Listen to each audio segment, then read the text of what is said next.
All right, now we're going to use what we've learned about finding our way through the code book.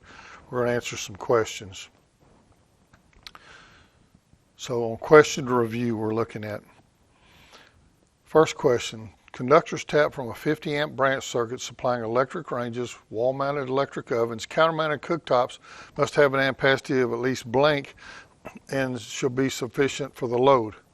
It's giving us some answers. So first thing we're going to do is we're going to do the procedure we've been talking about. We're going to look for keywords. We're going to take those keywords. We're going to look in the index of our code book. We're going to find them. Then we're going to go to the code article that applies and find the answer.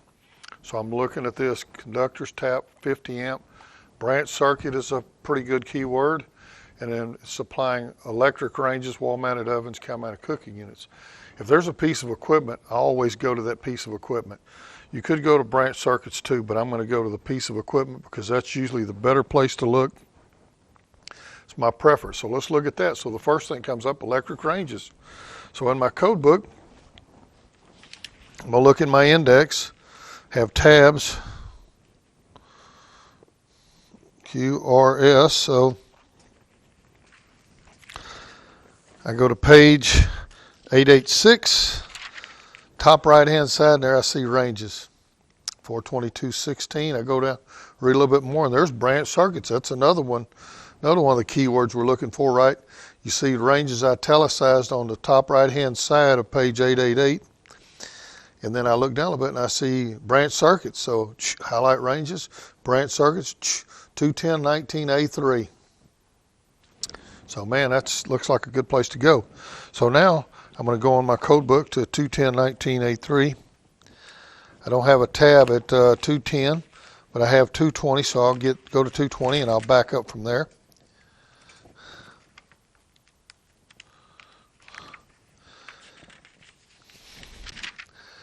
And so there I am. I'm on page 65, bottom right-hand side, part 2, branch circuit ratings. So 210.18 and then 210.19 conductors. And I'm down here on number 3, bottom right-hand side, household ranges and cooking appliances. Branch circuit conductors supplying household ranges, wall-mounted ovens, counter-mounted cooking units, and other household cooking appliances should have an ampacity of not less than the rating of the branch circuit, not less than the maximum load to be served. For ranges 8 3/4 or more, the rating, the minimum branch circuit shall be 40 amps. Okay, that's pretty important, and that's your general range is a 40 amp number 8 range, but that's not what they're asking us. They're asking us about conductors that are tapped, or tapped conductors. So let's keep reading. Let's go to page 66, top left-hand side, exception 1.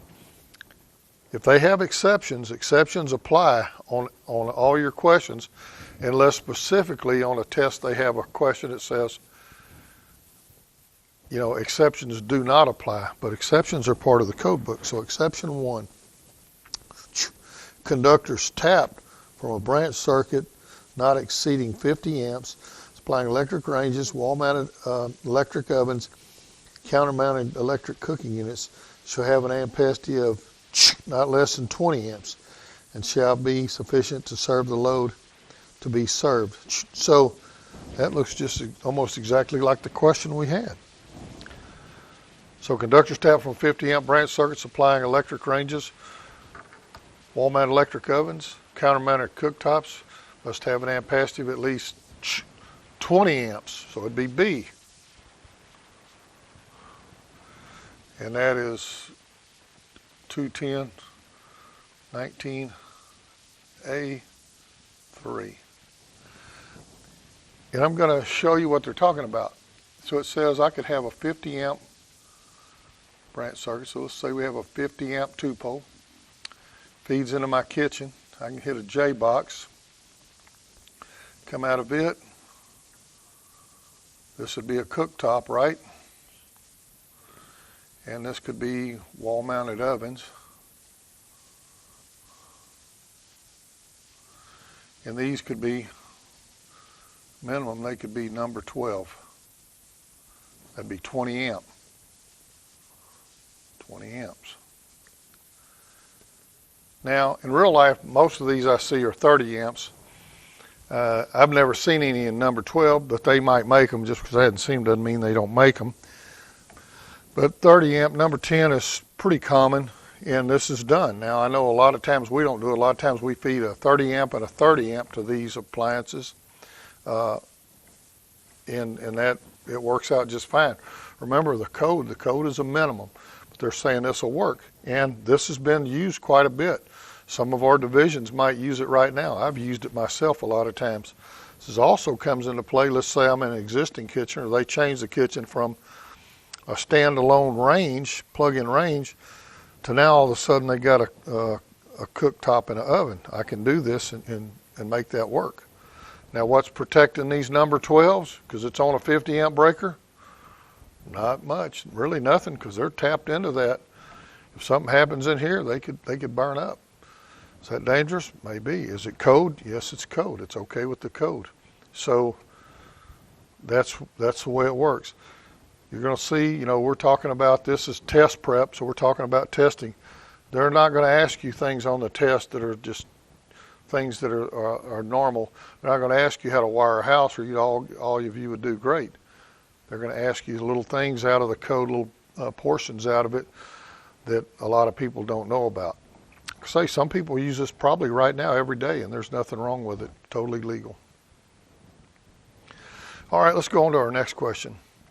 All 120 volt single phase 20 amp outlets that serve countertops installed in dwelling unit kitchens shall be provided with, and then you got GFCI protection, AFCI protection, and then here's your answers.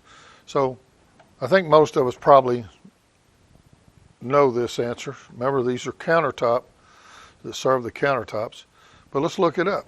So here again, we're going to look. So what's our keywords here? Outlets, countertop, kitchen. So let's go to outlet.